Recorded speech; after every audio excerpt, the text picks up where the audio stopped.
Ramogi TV, Homa Bay. Jatend Piny Kenya William Ruto timo twak kod Prime Minister mar Ethiopia Abiy Ahmed e kar jot maduong' mar Jatend Piny Kenya. Jotelo ariyogo ne opako osiep manie kind Kenya kod Ethiopia kendo singo mar bero osiep makamano. Jotelogo nochopo e winjruok mar nyayo ohala e kind Kenya kod Ethiopia kaachiel gi siro chenro mag nyayo kwe e pinje mag Afrika. Jafwambo marwa Chris Owino nigi mathoth. E kar jot maduong' ma Jatend Piny e bore Nairobi, Jatend Piny William Ruto orwako pacho Prime Minister mar piny Ethiopia Abiy Ahmed e limbe mare mokwongo pacho kae e bwo piny owacho mar Kenya Kwanza. Ruto kod Abiy osungo osiep motegno mosebedo kind pinje ariyogi kuom thuolo mar higni 60 mokalo. We are destined not only to coexist peacefully as neighbors, but to also thrive vigorously as brothers. That is why we enjoy one of the oldest comprehensive bilateral cooperation frameworks, which has anchored our interactions and underpinned our mutual intention to do more together. We're very happy to be here. We're enjoying all the moments since our arrival.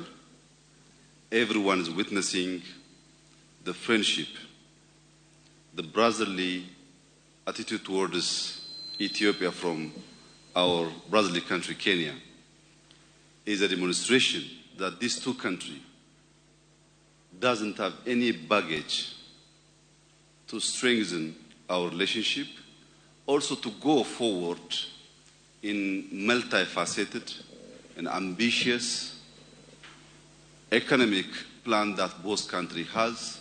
Ruto oyango ni limbe mar Abiy Ahmed e pacho kae dhi medo ndhandhu osiepe kind Nairobi kod Addis Ababa e weche mag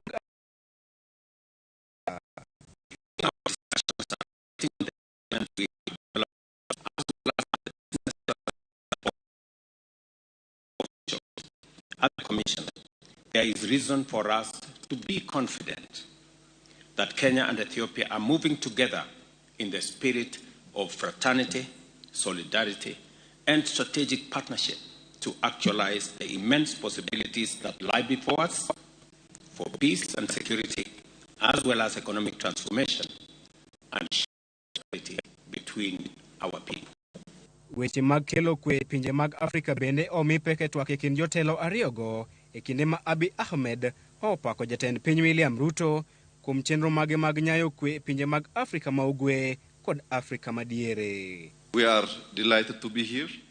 We're enjoying all our discussions.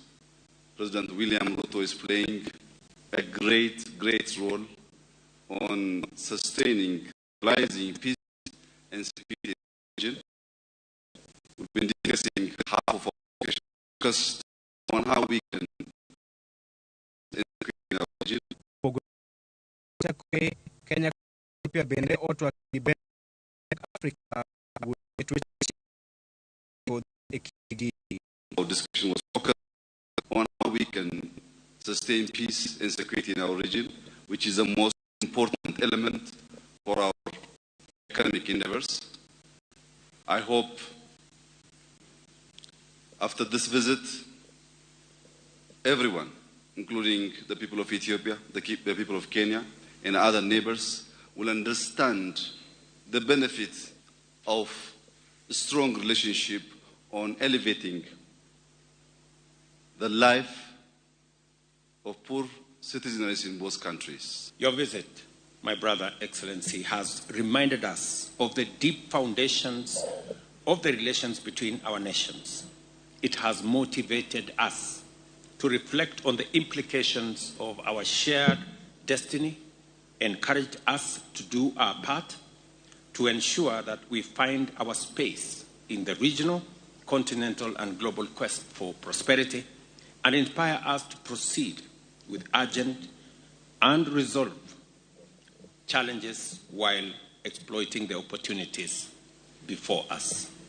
Kenya kod Ethiopia bende ochuoko gi ogirimiti ewi weche mag limbe, weche mag ohala mitimo kokalo enam kaachiel gi wito oko sigingi mag timo ohala e kind pinje ariyogo. Abiy ne ochopo pacho kae chieng' tich ariyo e limbe mare mar ndalo 2. Chris Owino, Ramogi TV, Nairobi. Duol mochung' ne riwo wi oganda e pacho ka NCI